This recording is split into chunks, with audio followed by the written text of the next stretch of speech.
네, 오늘 8월 첫날입니다. 어제 올렸던 영상처럼 지금 이제 그 파이코인에 대해서 일반적인 암호화폐와 거꾸로 가고 있는 시세가 거꾸로 가고 있는 파이코인이지만 내용을 보면 전혀 다른 화폐다.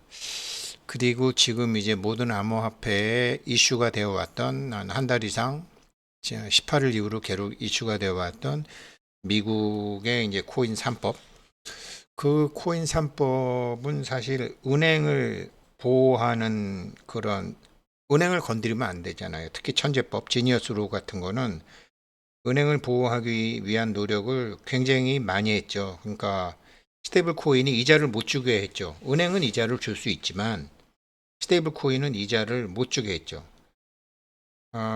그러니까 사람들은 수익성이 없는 자산을 보유할 이유가 없으니까 은행은 괜찮다라고 생각하지만 이제 루폴이라고 그러죠. 그게 이제 다 허점을 찾죠. 항상 허점을 찾아서 가령 이제 그 가령 USDC를 만드는 회사는 서클이라는 회사죠. 파이코인은 파이 네트워크에서 만들지만 USDC는 서클이라는 회사에서 만들죠. 서클은 이자를 안 줘. 근데 거래소인 코인베이스에서는 USDC를 보유한 고객에게는 4% 정도, 최대 4% 정도의 이익을 줘요. 그런데 미국 내 은행의 저축계좌 평균 이자율은 지금 0.45%라고 하거든요. 그럼 10배 이상 주는 거죠. 그러니까 편법으로 이자를 줄 수가 있다라는 거죠. 그러니까 이게 시간이 지나면 지날수록 은행권에서의 반발도 있을 수 있는데, 그러니까 스테이블 코인도 그렇고 다른 암호화폐도 은행과 경쟁을 하는 거죠. 그러니까 나중에 파이코인, 그러니까 은행의 그 가장 큰 수익의 하나인 수수료, 그러니까 해외 송금 같은 거 수수료, 이런 거 코인 때문에 없어지는 거죠. 그 다음에 신용카드 대신 쓰이게 되는 파이코인, 이거 은행과 좀 하는 거죠. 거기다가 지금 이제 스테이블 코인까지 만들게 되면 은행이 정말로, 어제도 말씀드렸지만 이게 그동안 땅 짚고 헤엄치기 하다가 이게 큰 문제가 생기는 거죠. 은행에 사람들이 은행에서 돈을 빼내 가지고 스테이블 코인이나 다른 코인을 산다. 그럼 은행이 돈이 없어지게 되면, 예금을 안 하게 되면 은행의 대출 능력은 떨어지죠. 대출 능력이 떨어지게 되면은 경제가 돌질 않죠. 그리고 사람들도 대출을 많이 받기 어려워지니까, 우리나라도 뭐 부동산 억제 위해서 이제 대출을 거진 안 해주는데, 이게 이런 식으로 가다가는 언젠가는 신용위기가 일어날 수밖에 없는 거죠. 그런데 파이코인은 가만히 보면은 은행과 경쟁을 하는 게 아니라 은행과 함께하는 암호화된 화폐. 그러니까 코인이 아니라 진짜 화폐를 만드는 것을 처음부터 계획했던 것 아닐까? 이런 아주 징후가 나타나죠.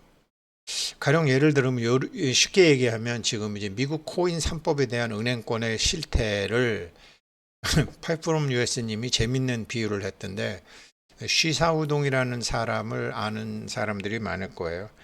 아마추어 권투 선수죠. 한국을 굉장히 좋아하고. 그런데 아무튼 중국의 뭐 전통 무술인지 쿵인지 이런 사람들 다 그 사기다 그러면서 이제 다 박살을 내고 다니는 거죠. 도장 깨기 하고 다니는데, 그러면서 이제 가당치 않으니까 아니 나 한 손으로만 싸울게. 한 손으로만 싸울게, 이제 그런 걸 많이 하죠. 근데 제가 자료를 찾아보니까 이렇게 한 손 먹고, 지금 이 사범인가 봐요. 이 사람 지금 한 손 먹고 왼손으로만 싸우잖아요. 이런 식으로 이제 스파링을 해주는데, 지금 이게 스테이블 코인 천재법이 통과해서 은행을 굉장히 보호해 준 것 같지만 사실은 은행은 한 손 묶인 거다. 라고 파이프롬 유에스님은 보셨는데 굉장히 예리하게 봤더라고요, 양반이.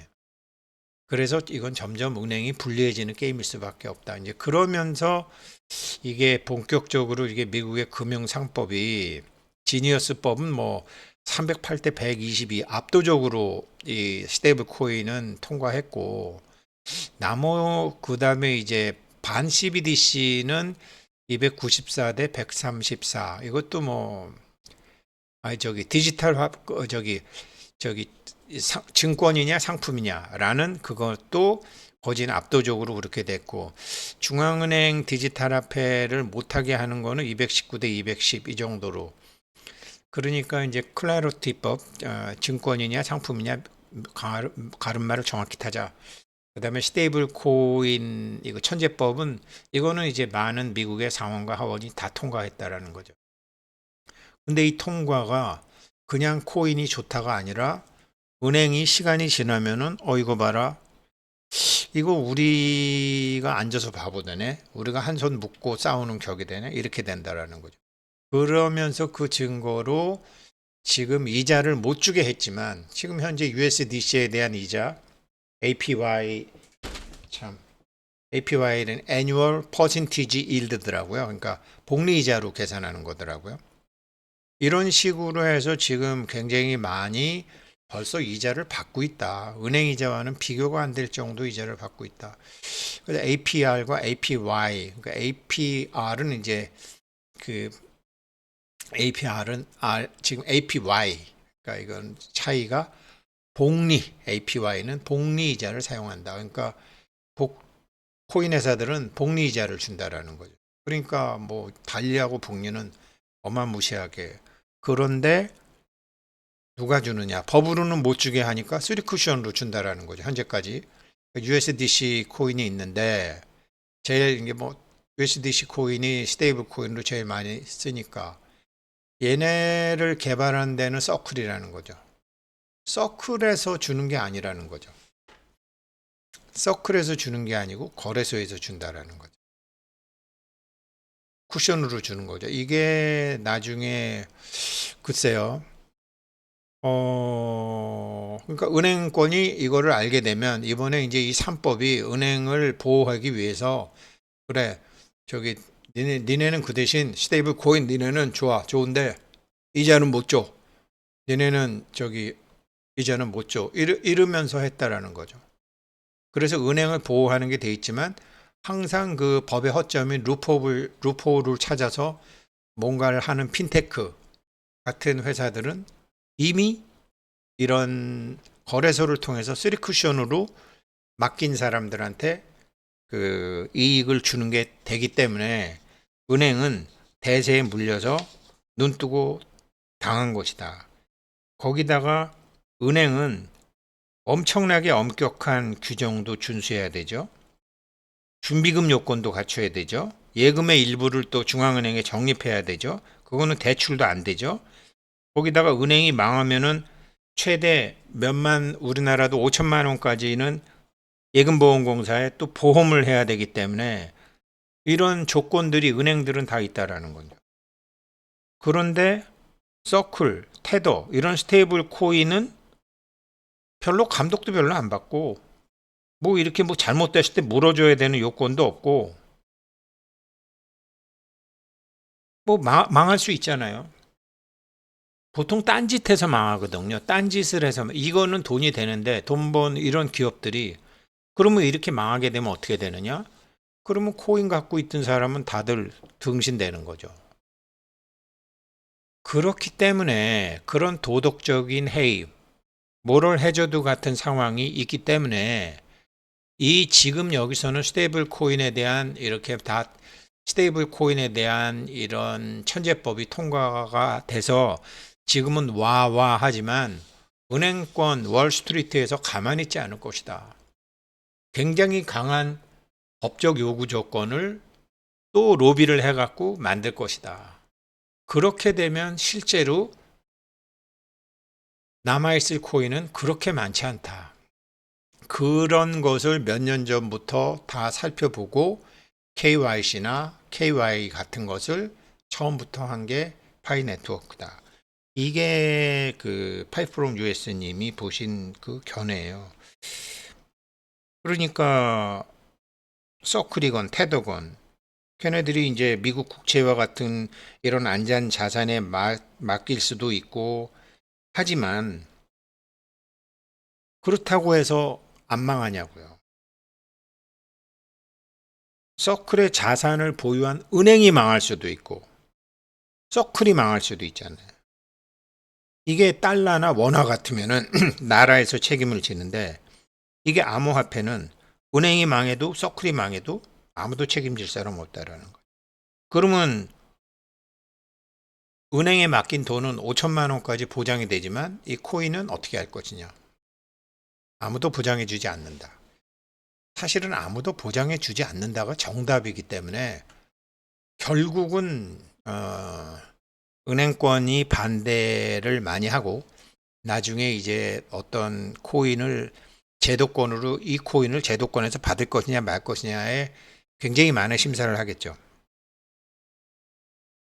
거기다가 지금 뭐 보험금 안 내도 되지, 규제되는 법도 엄격하지, 이게 시스템도 이게 지금 파이 네트워크의 KYB 신청을 그 신청이 어떤 요건인지 몰라도 어느 정도 자산도 있어야 되고 투명해야 되고 그 기업에 대한 공시도 해야 될걸요. 그러니까 그런 게 재무제표도 좀 까야 되고 그런 거를 못하니까 뭐 바이낸스도 못하고 업비트도 못하고 먹고는 싶지만 먹을 수가 없는 상황이죠. 그런 면에서 파이에 엄청난 이런 게 있는데 그래서 이거를 이제 살펴보게 되면 이게 이제 서클이 USDC 만드는 회사고 이게 스테이블 코인이 이번에 3법에 통과되면서 만약에 금융위기가 왔을 때 어떻게 할 거냐. 금융위기는 보통 갑자기 오잖아요. 그리고 정말 스테이블 코인이 1대1인데 지금은 이제 무슨 테더하고 저렇게 서클 같은 데서 하지만 스테이블 코인 한다고 그러는데 플레이어로 누가 등장할 것이냐.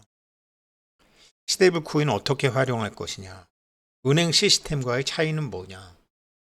그리고 아직은 없지만 은행처럼 막 그렇게 살벌한 어떤 무슨 연방예금보험공사에 참여해야 되고 뭐 한국 같으면은 미국은 얼마? 미국은 5천만 원은 안 되는구나. 최대 25만 달러까지 보장한다고 하니까 은행이 파산할 경우에. 근데 코인 회사가 파산하면 이런 요건도 지금 하나도 없고. 스테이블 코인 발행자들은 법적으로 아주 굉장히 애매한 영향이 있기 때문에 이런 규제는 앞으로 변할 수밖에 없고 법적 틀도 바뀔 수밖에 없다라는 거죠. 처음에는 뭐 지금 와와 할 때는 보통 이제 사고가 터지고 난 다음에 하니까 이게 금융시장에 미치는 영향은 어떻게 될 거냐. 그리고 은행권에서 얼마의 자금이 이탈해 갖고 스테이블 코인으로 갈 거냐. 이런 모든 것을 이제 차근차근 생각해 봐야 되는데 아무튼 파이는 처음부터 이런 것을 생각하고 일을 하지 않았나 싶다라는 거죠. 스테이블 코인에 대한 개념이 이제서야 잡히는 거죠. 이제서야 스테이블 코인이. 은행 가령 이제 은행이 송금에 시간이 너무 많이 걸리고 국제 송금은 느리고 비용도 많이 들고 근데 코인은 너무 쉽고 그러니까 사람들이 은행 계좌에서 돈을 빼내서 스테이블 코인으로 많이 갈 텐데 그게 얼마나 갈 거냐라는 거죠. 물론 은행은 뭐 가지고 싶으면 가져가세요. 그렇지만 그거 이자 없고 망하면 그거 뭐 저희 힘드실걸요. 그렇게 얘기는 하겠지만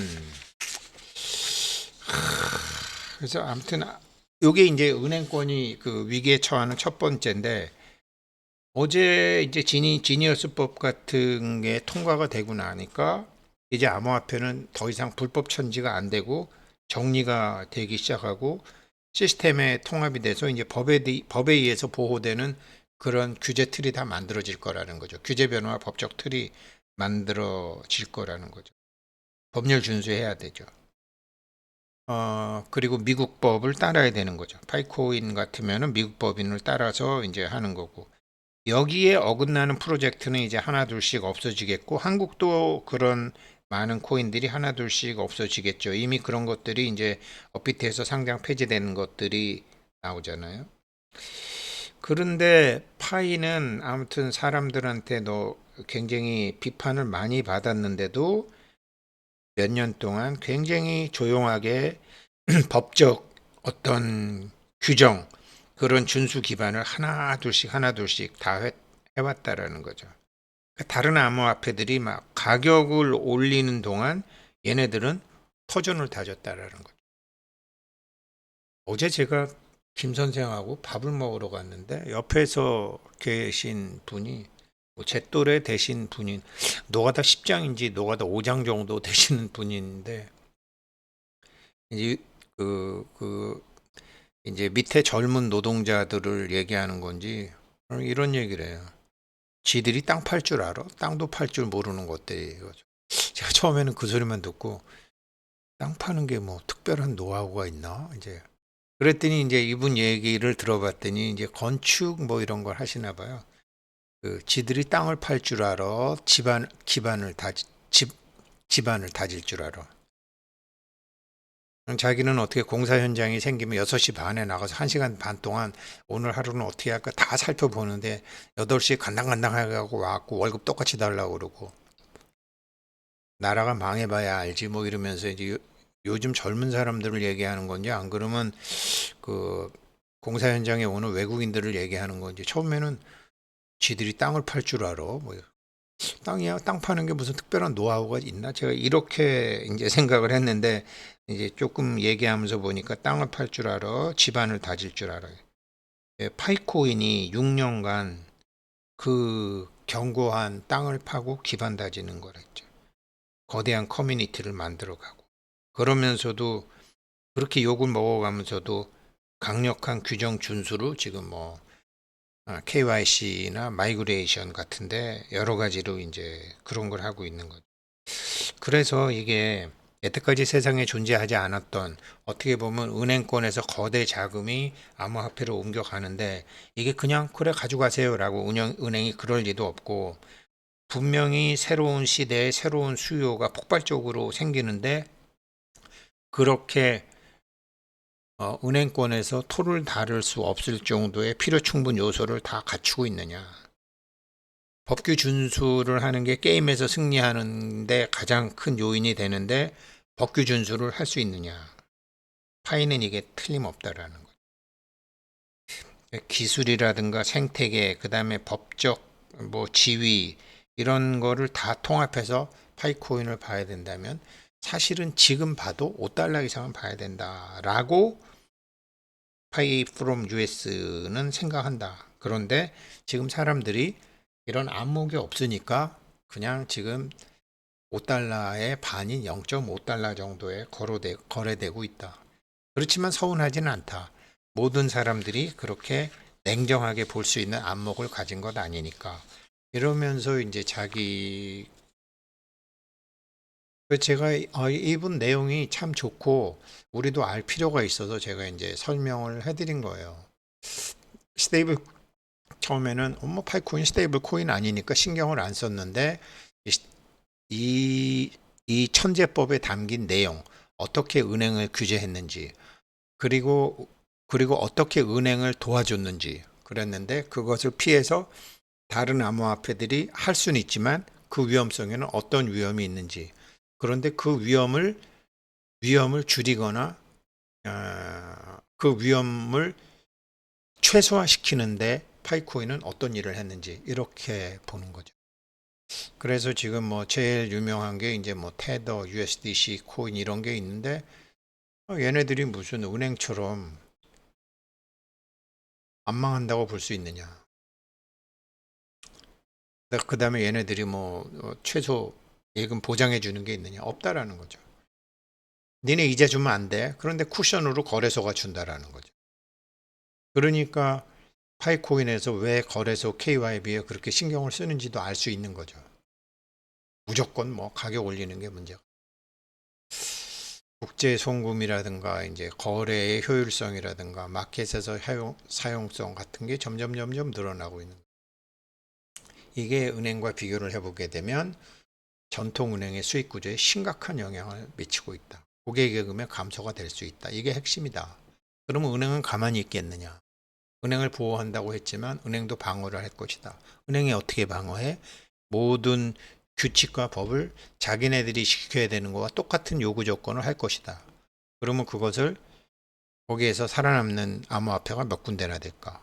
파이는 35%는 5%를 자기네들이 어찌됐건 통제할 수 있잖아요. 공식적으로 20%하고 15%. 이 정도를 다 하고 있다는 거예요. 간략하게 말씀드리겠습니다. 감사합니다.